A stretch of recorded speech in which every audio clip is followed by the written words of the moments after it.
So we're going to talk today about reflux, proton pump inhibitors, and COVID and what the connection is. So before I get started, let me just see a show of hands. If you can raise your hand, if you can use the raise hand bar to indicate if you have heartburn or if you've ever experienced heartburn or have a diagnosis of acid reflux. So just indicate, raise your hand, anybody on the webinar who has had acid reflux, been diagnosed with acid reflux. All right, so I'm going to tell you my acid reflux story.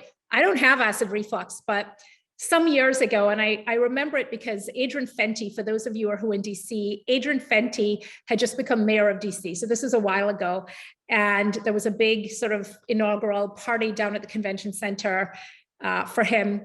And I went and I ate, and on the way back, for some unknown reason, at 1 a.m, a bunch of us decided to relive our college days and stop at some big slice pizza place. I don't even eat pizza really. And I literally had a slice of pizza as big as my entire torso, probably at 1 a.m, on top of a typical sort of gala meal. I think the idea was just to see how sick I could make myself feel. This is a long time ago. This is over a dozen years ago. But what happened is I basically had terrible reflux the entire night.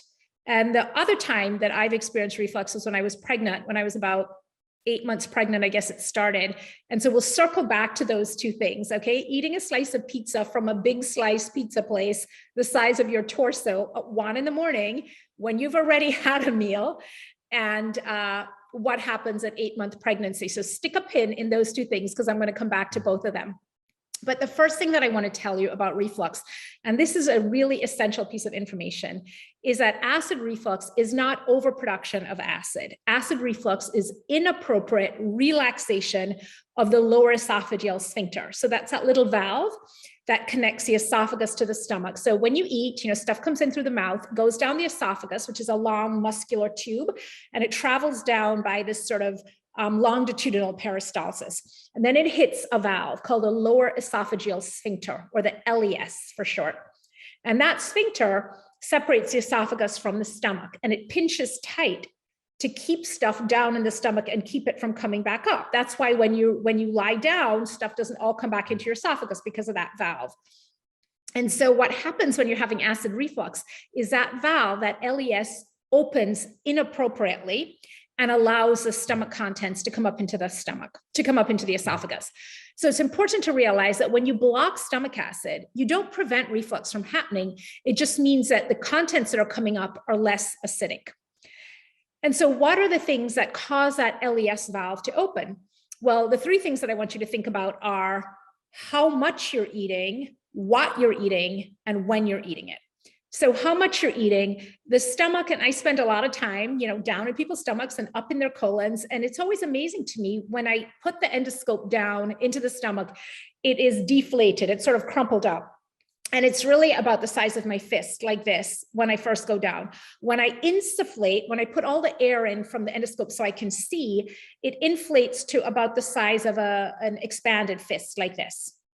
Many of us are eating more than this much food. We're eating more than a fistful of food when we have our meals. And that's a problem, because if the stomach capacity is only about this big, what's happening to the rest of the food? Well, before it can get digested and go down the intestine into the next part, the duodenum, it ends up coming back up. So how much you're eating is really key. Overfilling your stomach. And as we're going into the Thanksgiving week, that's something to think about, right? So maybe you have half your Thanksgiving meal at 4 and you have the other half at 6 or something. But if you sit down and you have several plates of, large servings of food, you are probably going to be uncomfortable, and you very likely may have heartburn just because the stomach can't handle that much food at one time. So how much, the volume you're eating, is really key. And a simple thing that you can do is, if you're going to have a large meal, think again about splitting it. I tell my patients all the time, have half the food at dinner or 2/3 of it and pack the rest of it up and have it as leftovers the next day for lunch. Your stomach will thank you. So how much? What you're eating. So this is really the macronutrient composition. And the thing I want you to remember here is that fat is much harder to digest and takes a longer time to move through the stomach compared to carbohydrates and protein. Okay. And why does that happen? There are receptors in the stomach called a gastric pacemaker, and it's a little bundle of nerves at the top of the stomach that controls how fast the stomach contracts, how many contractions per second. When receptors in the stomach sense that you're eating a lot of fat, they send a message to that gastric pacemaker and they say, whoa, slow down. We've got fat on board. We need more time to break this down. This is a more complex macronutrient. We need time to break the fat down. So we want you to slow down the contractility. And that's why fatty foods are sating, meaning you feel full even with less of them. You know, you don't have to eat a huge duck breast to feel full. You can have a little piece of duck breast or a little pate, or so those high protein, high animal fat foods are typically very filling. And that's because they slow down the contractility of the stomach. Your stomach stops moving and it feels very fat. It feels very full of fat.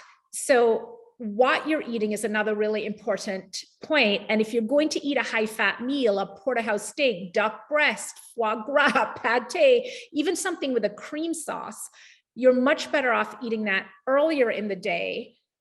And this brings me to point number 3, which is when you're eating. So many of you know that the contractility of the stomach is tied to the light-dark cycle, what we call the circadian rhythm, which means that right now where I am in Washington, D.C., it's pitch black by about 5:30. And that means that after 5:30, my stomach is basically, it's gone to bed.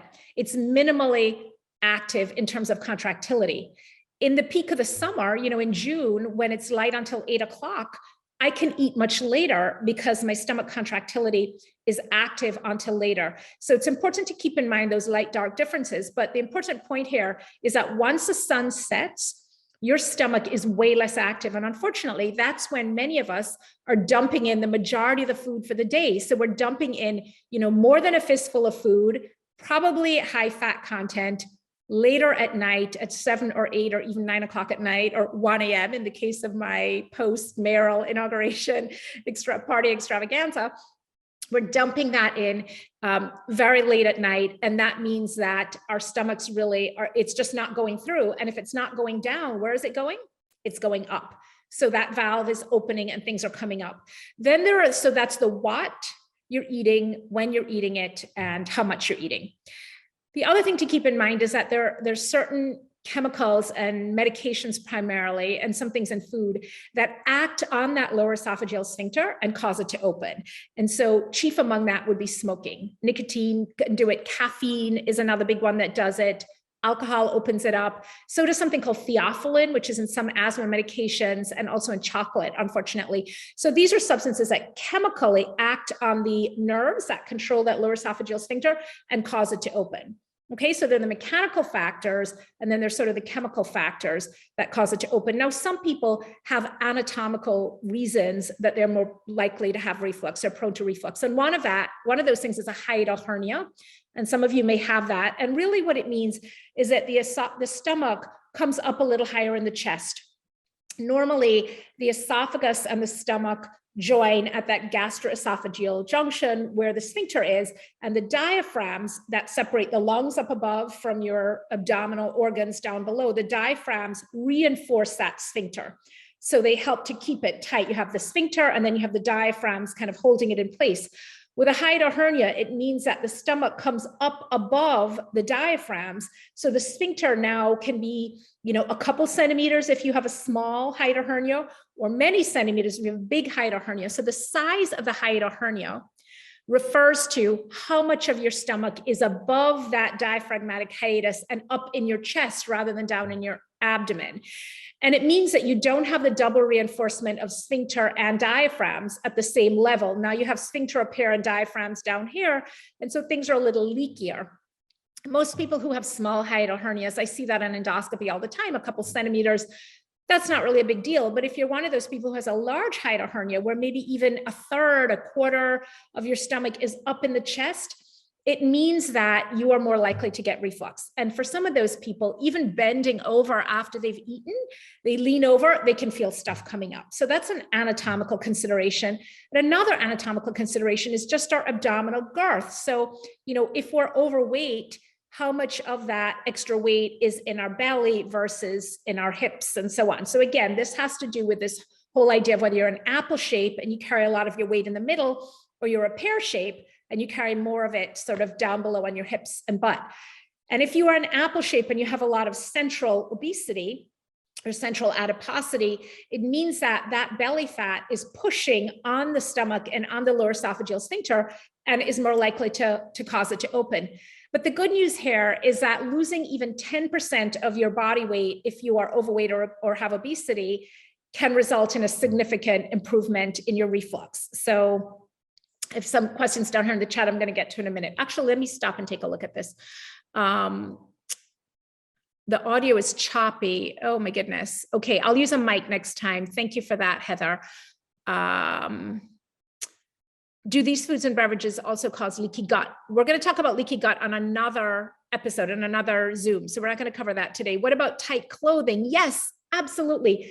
Tight clothing can contribute to reflux. Absolutely. And, you know, so even a tight bra in women, sometimes depending on the position of, you know, where your bra sits and how high up your stomach is, et cetera. So anything that's tight, really above that area in the sort of sternum, below the sternum, a little bit above, or even something right around your belly button, again, just depending on anatomically where things sit, can absolutely cause reflux. That's something to consider. So now I want to turn to the medications of proton pump inhibitors, PPIs. PPIs are amongst the most commonly prescribed drugs in the world because they are really, really good at what they do. And what they do is they block stomach acid almost completely. They turn off the hydrogen potassium proton pump, and that's why they're called proton pump inhibitors. Unlike histamine blockers, H2 blockers, which suppress histamine, and histamine is one of multiple substances that stimulates acid production, the proton pump inhibitors just completely turn off acid production. So they create something called achlorhydria, which means no acid.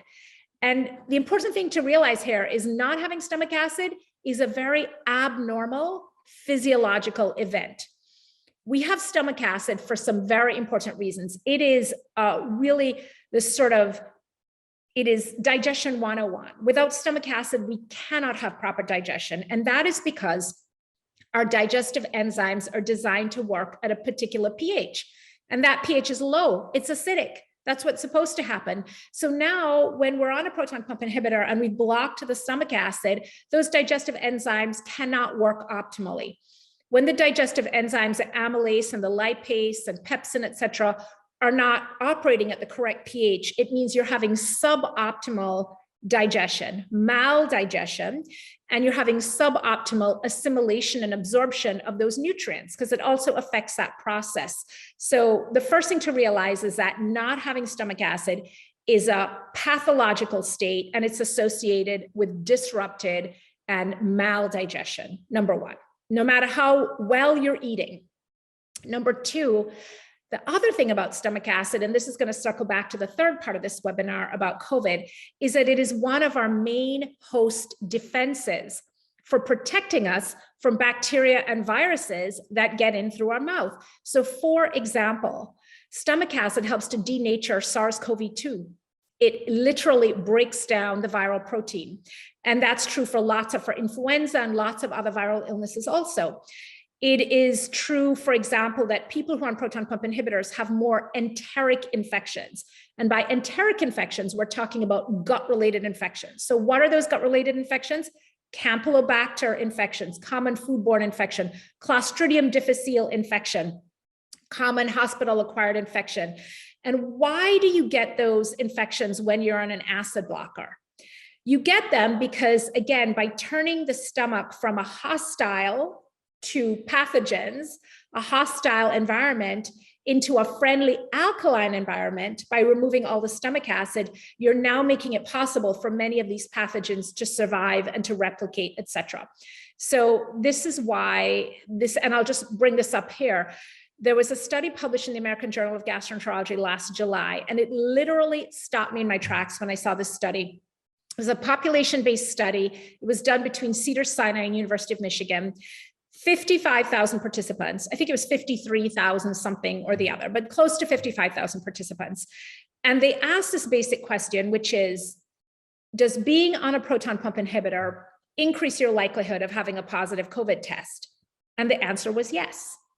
And it was yes to the tune of a 2-fold increase if you're on a proton pump inhibitor once a day, and a 3- to 4-fold increase if you're on a proton pump inhibitor twice a day, as they're frequently used. Now, this is a problem because millions of people in this country are on proton pump inhibitors. And while some of them really need it, many of them are taking a proton pump inhibitor for reflux that is being induced by their late night eating, by their overstuffing their stomach, by their high fat food, et cetera. In other words, by things that are really treatable. And that wouldn't be a problem if proton pump inhibitors were benign and sort of free in that sense, right? Like there's no downside. But of course, there is a downside. And particularly now during a pandemic, there's a major downside for being on these drugs for prolonged periods of time. That study was looking at people who've been on proton pump inhibitors for a few months at a time or more. So if you have a bleeding ulcer or you have esophagitis or you have an indication like that, and you're prescribed a proton pump inhibitor for 6 to 8 weeks, that's not a problem. But that's not typically how these drugs are used, even though that's how they are designed to be used. Instead, you go into a gastroenterologist, not me, but, and you complain of reflux and they put you on one of these drugs and it works great and you feel better. And they're like, good, we'll just stay on the drug. And that's the problem because of the risk of losing a major host defense, like the ability to denature viral proteins, the ability to kill bacteria when stuff gets into the stomach. The stomach is supposed to be an unfriendly place for pathogens. The other thing about these drugs long-term is they disrupt the natural balance of gut bacteria. Those of you who joined me last week, remember I talked about that gradient from the mouth to the anus, and as you move down the GI tract from the stomach and the small intestine down into the colon, you start to have more gut bacteria, and that a lot of that is tied to the pH, and that's how it's supposed to be. We want most of the bacteria in the colon, in the digestive tract, to be in the colon because that's where the fermentation process happens and the short chain fatty acids get created. But when you block stomach acid, instead of the acid limiting the amount of bacteria in the upper tract, which is the normal state, now again, you have an alkaline environment, it's friendly, and you have a lot of overgrowth of bacteria. And so you can run into this problem of small intestinal bacterial overgrowth. We're going to tackle that on another office hours. And we have a great course on that that's launching in January, Understanding SIBO.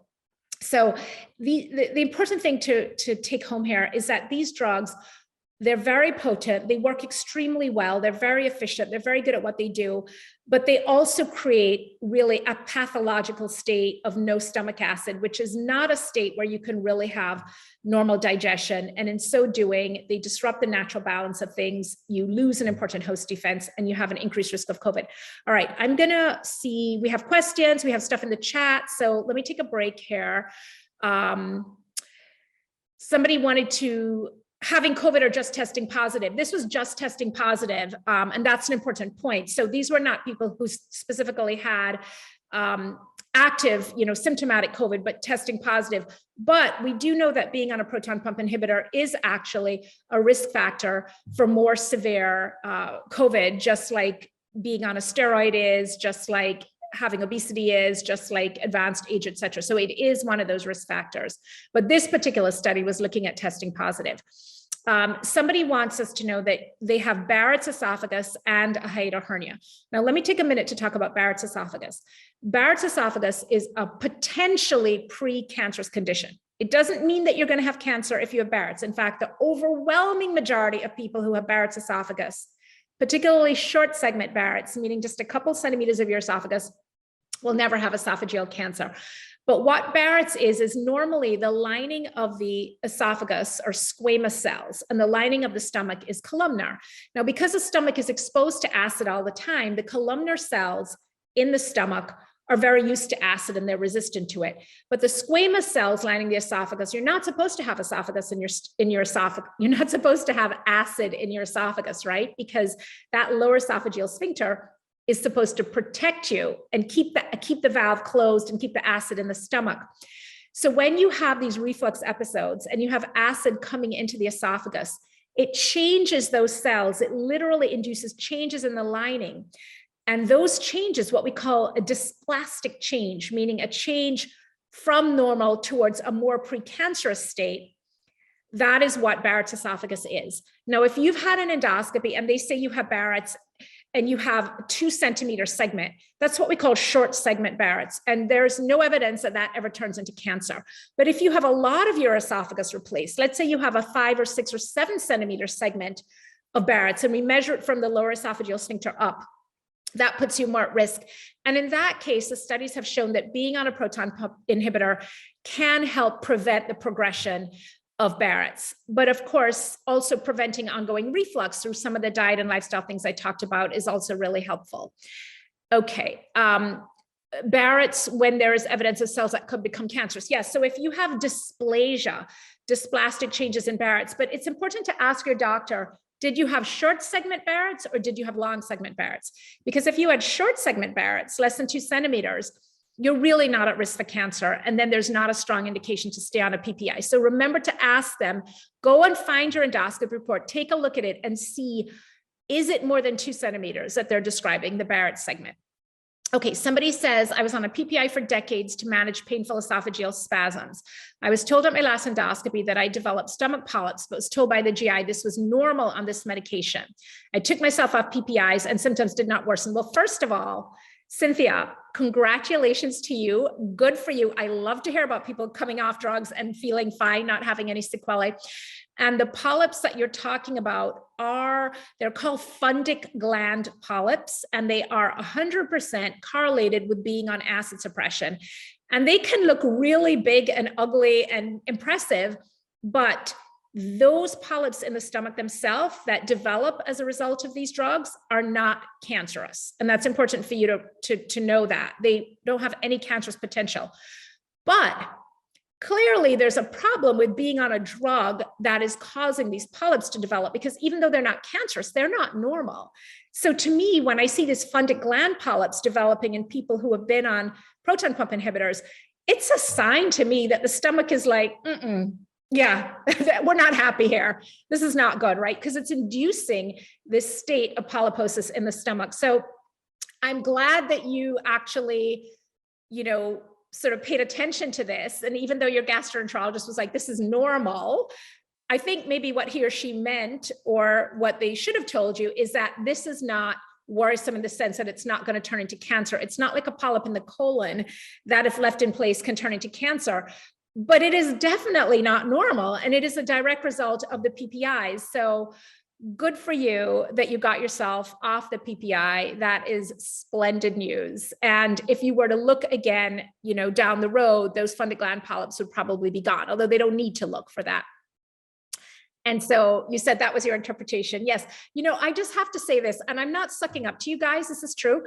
I am continually amazed at how my patients know more than many doctors. Like, people are well-informed consumers. People want to know, what can I do to feel better? Like, people don't want to just be handed a medication and say, take this for the rest of your life. So it just always amazes me. Like, people come in and they tell me, and I'm like, well, what did the doctor say? And like, the doctor really sort of didn't know what they were doing, or sort of didn't understand the process. So good for you.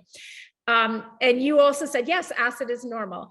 Okay, I love this one, Mary, how to rebuild the stomach or microbiome after taking omeprazole. It's a great question. And it depends, Mary, on how long you've been on the omeprazole. If you've been on it 6 to 8 weeks, not such a big deal. If you've been on it, 6 to 8 months or a year, or, a decade sometimes, more of a problem. There's great evidence that eating more fermented foods and more high fiber foods is very helpful for rebuilding the microbiome. And, you'll find that sort of all roads lead back to this idea of the diet. So fermented foods, high fiber foods, both increase the levels of short chain fatty acids, really help with the healing process in the gut. And the other thing too is, be mindful of other things that can work to destroy the microbiome, like antibiotics and steroids, et cetera. But over time, as your stomach acids levels come back to normal, the further out you get from the PPI, the more the microbiome starts to come back to normal. So your hiatal hernia moves. What can prevent that? Yes, hiatal hernias do come in and out, because remember I talked about the diaphragm and the diaphragmatic hiatus? Well, guess what? Our diaphragms move up and down as we breathe. So as I take a deep breath in, my diaphragm, and I exhale, is moving up and down. And so the esophagus coming up, I should have, I wish I had a diagram to show you, but the esophagus coming up through that diaphragmatic hiatus will slide up and down. And in fact, with that movement, with inspiration and expiration, sometimes you can get little ulcers on the inside of the hiatal hernia. They're called Cameron's lesions, named after Dr. Cameron, who was a British surgeon. And I only am a little obsessed with it because when I was a GI fellow at Mount Sinai, I did a presentation, a poster presentation on that, and I got a little prize, and there was money involved. And when you're a GI fellow and you're not making any money and you win a prize, right? And it was like $100 or something. You remember it. Okay. How to address a hiatal hernia. Now, most hiatal hernias are small and not really a problem. You don't really need to do anything about them. If you have a large hiatal hernia, there's always a possibility of doing surgery to address it. Surgery tends to be lower on my list of things that I recommend, in the sense that, not that it should be avoided at all costs, but if you can avoid a surgical intervention, it's always advisable too. If your hiatal hernia is large and is at the point where it's causing a lot of symptoms, it's worth exploring whether surgical treatment for it is a good idea. And they sort of pull it down and tack around it to keep it in place. So that's always a possibility. While we're on the subject of reflux, of hiatal hernia surgery, I want to talk about anti-reflux surgery. So if your lower esophageal sphincter is just floppy and loose and not tightening up, so the vast majority of people with reflux have inappropriate relaxation of the lower esophageal sphincter, but the sphincter tone is normal. It's just loosening up and tightening and loosening it. So it's opening when it shouldn't, right? But some people, their valve is just kind of stretched out and it's floppy and loose all the time. And those people are having reflux frequently. And so reflux surgery tightens up that lower esophageal sphincter. But here's where it gets tricky. It's critically important to make sure that your valve really is loose, because if you tighten up a normal valve, guess what? Now you're going to have the opposite problem. You're going to have a too tight sphincter. And now when you swallow, it can't get in to the stomach because it's too tight. And I see that all the time. So there's some critical measurements that need to be taken before anti-reflux surgery. And that main measurement is the resting pressure of the lower esophageal sphincter. It's called an esophageal manometry, and there are clear guidelines, like below this pressure, you're a candidate, above this pressure, you're not. There's some other things too. You have to measure the length of the esophagus, etc. So anti-reflux surgery can work. It can be very helpful, particularly in somebody who's on long-term PPIs and wants to get off them. But you have to really make sure the due diligence is being done to make sure that you are indeed a good candidate and that you're not going to end up worse off, because now instead of a floppy valve, you have a too tight valve and nothing's going down. Okay, what else do we have? Is Pepcid safe? The GI doc wanted to put my husband on a PPI after the endoscopy showed some irritated areas in his stomach. With some research, my husband chose to use Pepcid. So the first thing I would ask you, Susan, is, was your husband symptomatic? You know, were these incidentally discovered red areas that looked irritated, but he's feeling fine? Because if they're incidentally discovered and there's no dysplasia, there's no, there's nothing on the biopsies that's really worrisome, he doesn't necessarily need to be on something. Now, again, I am not your husband's doctor, so I'm not giving him advice as to whether he should or shouldn't. But I'm suggesting that he have a chat with a gastroenterologist and say, look, I know you saw these irritated areas, but I actually feel fine. Do I absolutely have to be on something? Because a lot of times when we see irritation in the stomach like that, it could be if he had taken an NSAID recently or aspirin, so it could be a medication that caused irritation, it could be a food that caused irritation. If he is symptomatic and wants to be on something, Pepcid is a pretty good choice. Pepcid is famotidine. It is a histamine blocker. You guys might remember that Zantac was taken off the market recently because it was found to contain a toxic compound that's NDMA, that is a carcinogen. And despite this drug being on the market for decades, it was found that, people who were taking Zantac every day, as many people, millions of people do, were being exposed to enough NDMA that it was actually a carcinogen. But Pepcid has not been found to have that, to our knowledge. So Pepcid famotidine is a reasonable option. But again, Susan, it doesn't have to be forever and ever, right? So have him talk to his gastroenterologist and say, okay, I'm symptomatic. You want me to take this? What's the minimum amount of time I can take it for? Is 2 weeks okay? 2 weeks is a pretty reasonable time. So, it's important for it to have an endpoint. It's not open-ended, just take this drug and, till you collapse. Okay. what do I suggest for rumination syndrome and what is it exactly? Ruminations, oh, I get the best questions on this. Rumination syndrome is, think about a cow. Cows have two stomachs, right? So they chew, and then there's like the second chew where they regurgitate it and it gets processed again. Well, rumination is when stuff is coming up from your stomach. And it's sort of in that area, it's in the general field of reflux, except the mechanisms can be a little bit different. So for some people, they're burping and they're ruminating. Other people, in some instances, people are sort of inducing this because their stomach is full and it's a way for them to relieve the pressure in the stomach. And so I'm a big fan of biofeedback for some of these things. And, biofeedback has been used successfully for some forms of rumination syndrome, and sort of figuring out what is triggering it is helpful. Okay. Bye, Ruth. I'm sorry you have to leave early. Trudy, a friend is having a bad acid problem, and I've warned her about the many artificial sweeteners that she ingests. But after listening to you today, I'm wondering if a tummy tuck surgery a few years back could be part of her problem due to constriction. Yeah, those are, well, first of all, you're a good friend to be fretting about her. So that's very nice of you to be doing that. Both of those things. So artificial sweeteners can induce a lot of gas and bloating, because we talked about this last week. They're actually not digested in the small intestine, and they end up getting fermented and producing a lot of hydrogen and methane gas, et cetera, and causing a lot of bloating. And a lot of that bloating can actually be manifest in the upper GI tract as, uncomfortable gas and burping, and it can feel very much like reflux. So the artificial sweeteners are a huge possibility for her. The tummy tuck, depending on where it is, a tummy tuck is usually lower down, sort of right above the pelvic bone. And so that typically wouldn't cause reflux because anatomically it's lower down. But, whenever we have any kind of surgical procedure like that, there's always a possibility of scar tissue, right? That can develop, and that could be constricting things. So a good physical exam should be able to help pinpoint whether there's some bowel that's adherent to the scarring from the tummy tuck or not. But, if I were a betting person, my maximal bet is a nickel. I would put it on the artificial sweeteners more than the tummy tuck. Okay. Let's see. Cynthia says, esophageal myotomy with fundoplication 23 years ago, was done endoscopically and permanently altered the GI configuration, but continued to get breakthrough esophageal spasms. Yeah, so I just have to wonder there, depending, it sounds like the fundoplication, I imagine, was done for reflux. And I wonder if the esophageal spasm developed after the surgery and was somehow related. We really don't know what causes esophageal spasm, but we don't think it's primarily acid mediated. In some people, it can be associated with anxiety and stress. And just like you get a muscle spasm elsewhere when you're kind of tense, the esophagus can tense up too.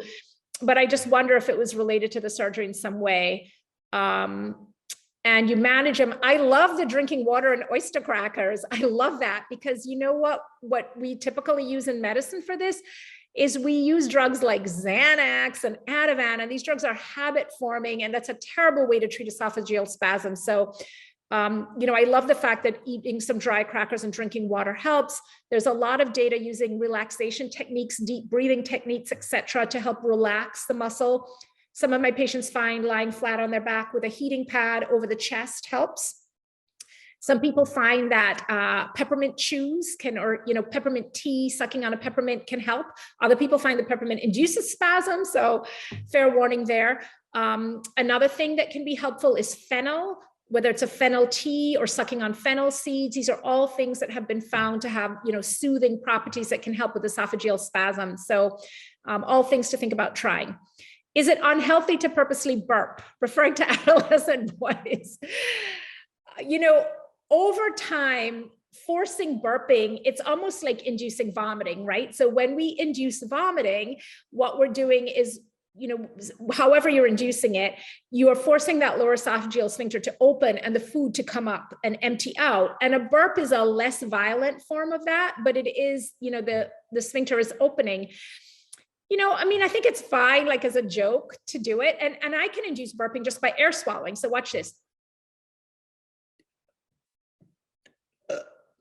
Sorry, but just to show you, right? I can force air down into my esophagus and swallow it and then force it back up like that. We don't think that over, I guess if you're doing it multiple times a day, but if your teenage son is burping, like to show how loud he can burp, I don't think that's a problem. Certainly we know that in people who have eating disorders, for example, who are bulimic and who are purging, that over time that sphincter becomes stretched out and they often have severe reflux. But these are people, who are inducing vomiting multiple times a day and really vomiting up the entire meals. And that is associated with a damaged lower esophageal sphincter. But if your teenage boy is burping to show off to his friends, I don't think there's danger of that happening. Use of omeprazole and bone density. Shirley, I am so glad that you asked. And it's not just omeprazole, it's all of these proton pump inhibitors in general. So how do these acid blocking drugs cause all of these problems? Well, remember I talked about this whole concept of malabsorption and maldigestion. Well, the fat soluble vitamins, that's vitamins A, D, E, and K, are all very dependent on an acidic milieu for ideal absorption. And so when you are not getting ideal absorption because you don't have an acidic milieu, you get malabsorption of some of these things. And so you can end up with vitamin D deficiencies. We know that long-term use of proton pump inhibitors is associated with iron deficiency. It's associated with sometimes low B12. So all of these nutrients, minerals, et cetera, vitamins can be affected. And over time, there's an increased risk of fracture with these drugs. So there's a black box warning for most PPIs from the FDA that there's an increased fracture risk with long-term use of PPIs. We see chronic kidney disease, we see chronic heart disease, we see dementia. Not directly like you can draw a straight line, here used a proton pump inhibitor, now you have dementia, but these are all risk factors. And the risk factor is that you're not getting full absorption and assimilation of nutrients when you're on these drugs. And therefore, these lead to sort of chronic states of mineral, vitamin, nutrient deficiency that are associated with chronic diseases. So we talked about the increased risk of enteric infections like Campylobacter, Clostridium difficile, et cetera, the increased risk of viral infections because you're not able to denature the viral protein that gets in that way, the increased risk of bone fracture, osteoporosis, dementia, heart disease, kidney disease. It's a long list. It's a long list. And it speaks to the fact that stomach acid is such a critical and essential part of digestion. Okay, from Neil.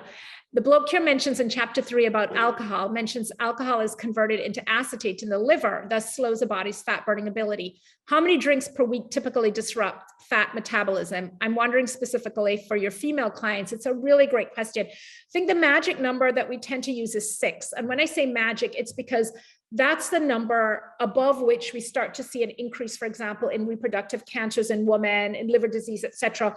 So 6 or fewer drinks, which means for your female clients, if they're having a drink every day, that's 1 too many. There's got to be a day where they're not having something. And it doesn't have to be 1 a day. It's 6 total, ideally not 6 in a day. That's a lot. But I would really talk about, not more than 1 a day and 1 day off. Okay.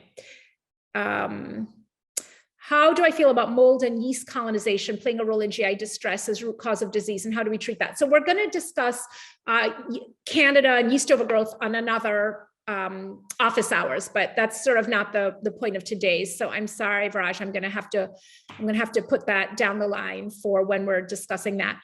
Are Truvia and Stevia as bad as other artificial sweeteners? They're not as bad as saccharin, for example, but they're still problematic. I would still really encourage you to just do a little something from nature, and I know Stevia is technically from nature, but not really. So not the part that actually causes the sweetness. So a little sugar, a little maple syrup, a little honey, a little, agave. It is not a lot of calories. I mean, unless you're making stuff super, super sweet. There was just an article that came out looking at inflammatory bowel disease. And I know this is a tiny bit off topic, but I have to share this with you. And this is looking at a lot of the food ingredients, and it was crystal clear. And we'll put this up on the Gutless site. For those of you who are previous Gutless subscribers, we had sort of changed stuff around. We're going back to our old Gutless site that's very content heavy, magazine style, and that will be up next week, where we'll post, usually 3 very sort of interesting top articles. And then we have all our columns, Acid GI, Did You Know, Patient of the Week, Gluten Corner, Micro Punches, etc. So I'll make sure this is up in our next edition, but they looked at different foods and they found that emulsifiers and certain sweeteners, and again, not the natural sweeteners, were strongly correlated with Crohn's disease because these substances change the microbiome. They change the gut bacteria. When you're starting to, emulsifiers, that's the stuff in paint thinners. That's literally the stuff in the paint to keep it all together so it doesn't separate. And that is what they're putting in the food and we are eating it. So there is no question that the change in how people eat is definitely affecting what's going on in our guts and really contributing to a lot of these disease states. Okay, so Truly and stevia, not as bad as saccharin, but not as good as sugar or honey. Best way to wean off PPIs after long-term use? Yes, love this question. And I believe we do have a gutless blog dedicated to this, but this is what I tell people. I'll just give you the short version of it. It depends on how long you've been on a PPI, but most people, if you've been on it more than a few weeks, you will have what we call an acid surge. And that's because these drugs are so good at blocking the pump, right? That your pump is totally turned off. So when you stop the drug, now the pump gets turned on and it overshoots the mark a little bit. So there's often an acid surge. And what that means, Jessica, is that if I don't have any reflux right now because I'm not 8 months pregnant and I didn't, and now you get it, right? Like the pizza, 1 a.m. on top of an already full stomach, and the 8 months pregnant, the increased abdominal girth. So now you know why those are times when people may have reflux. So I don't have any reflux, but if I were to start taking Nexium, omeprazole, Protonix, pantoprazole, any of these drugs right now, and then let's say in a month I decided I'm going to stop the drug, I would likely have an acid surge and experience reflux, but it's temporary. So the first thing I tell people is your acid surge may last a few days or a few weeks, but it's not going to last forever. I usually tell people go to every other day for a week, then go to every third day for a week, every fourth day for a week, every fifth day for a week, and then stop. So maybe take about a month to get off it. And that if you do have surges at the, when you get off it, use something like Pepcid or Tums to tide you over till the acid levels come back to normal, and be very, very mindful about what you're eating, when you're eating, and how much you're eating. So this is a great time to cut down on dairy, which generally has a high fat content and can contribute a lot to reflux. It's a great time to do some calorie shifting, which is breakfast like a queen, lunch like a princess, dinner like a pauper. So big breakfast and lunch, light dinner. And it's a great time to do small, more frequent meals, right? While you're tapering. So be aware that this is sort of a vulnerable time for your stomach. Okay. And in terms of the rebound reflux, Pepcid, Tums are fine in the short term. Are there blood markers we can consider to determine stomach acid levels?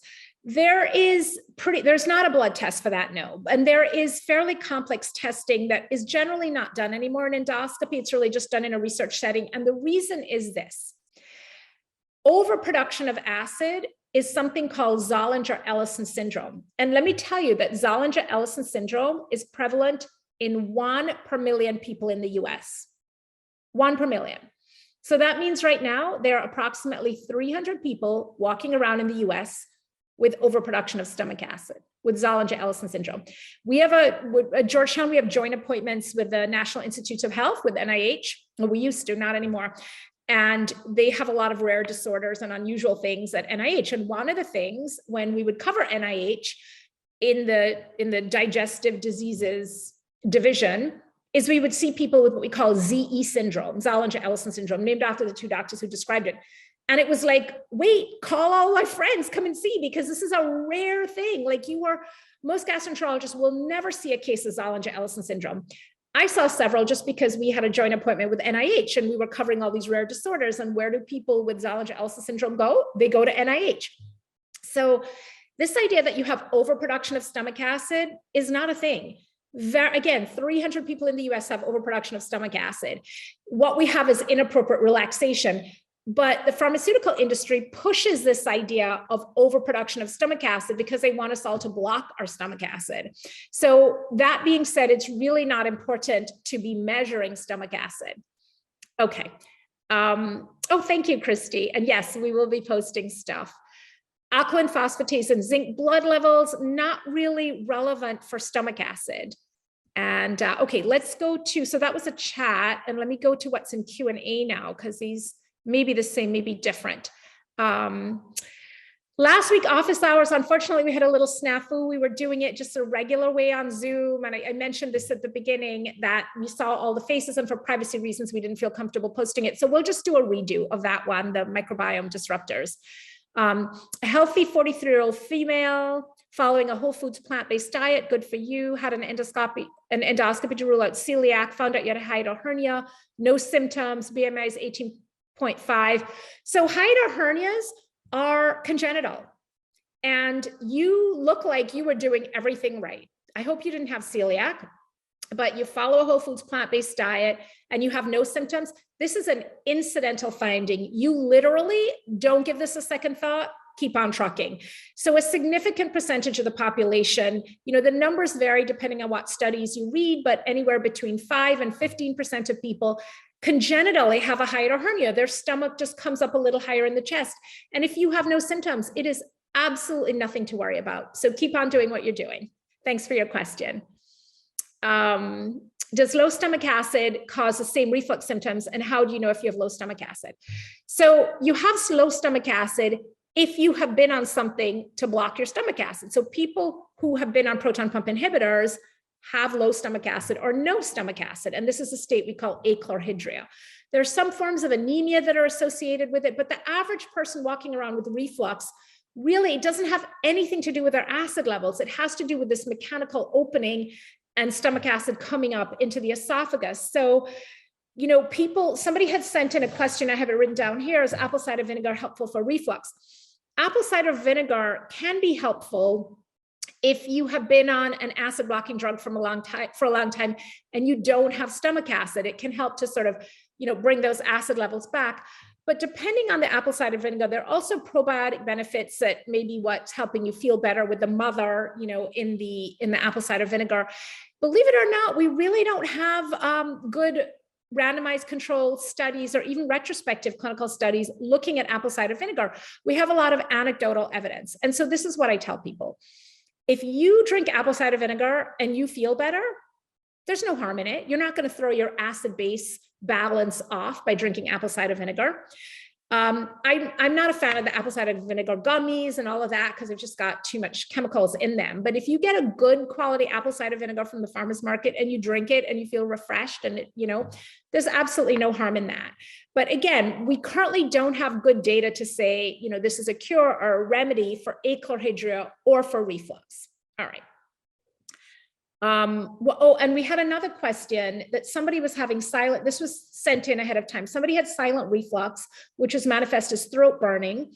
Celery juice helped, which is great. I mean, celery juice is very alkali. It is not, again, hasn't been studied as a cure, but I'm all for natural foods that help people feel better.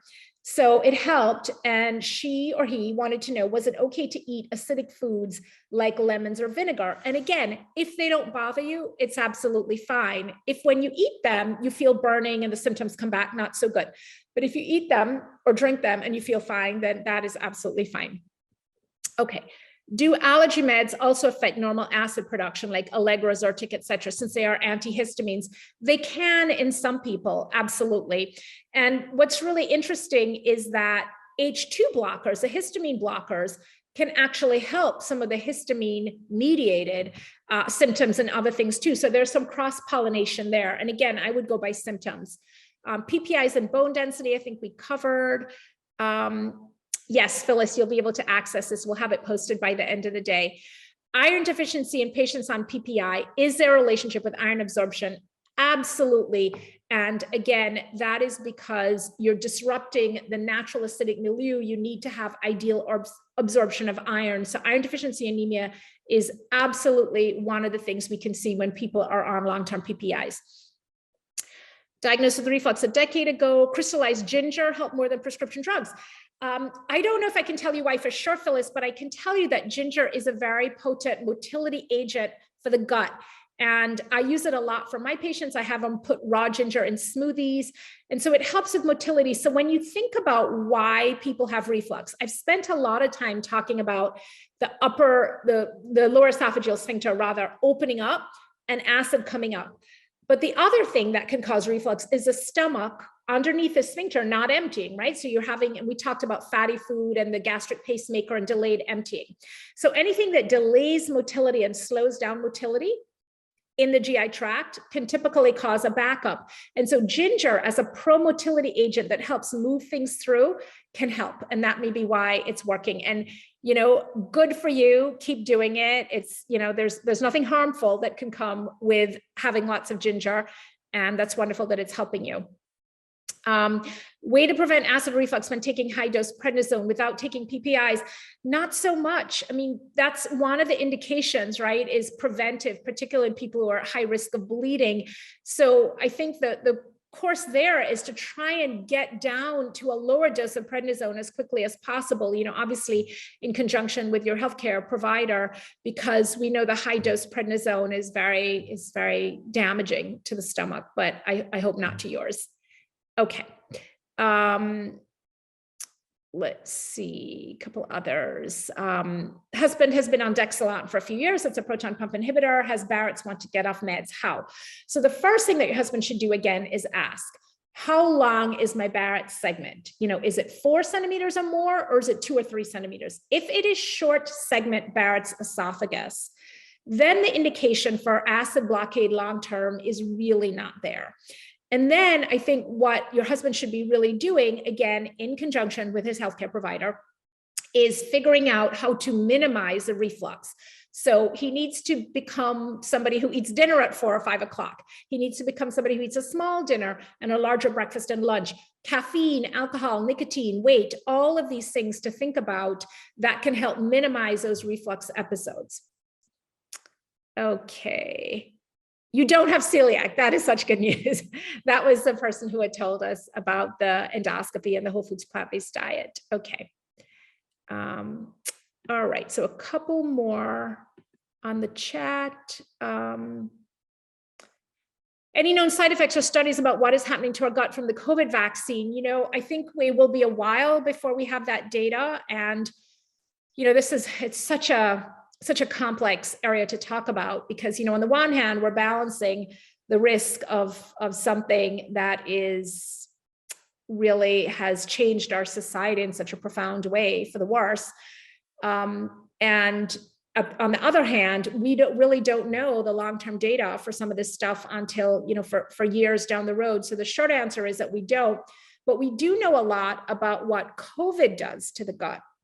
And so we're going to talk about this on another one. So maybe in the last couple of minutes, this could be a little bit of a teaser for something we'll do on COVID and the gut, because dysbiosis, right? Remember those of you who were with me last week, dysbiosis means abnormal gut bacteria, right? A disruption in the natural balance of the microbiome, an unhealthy microbiome. And we know dysbiosis is a risk factor for severe COVID.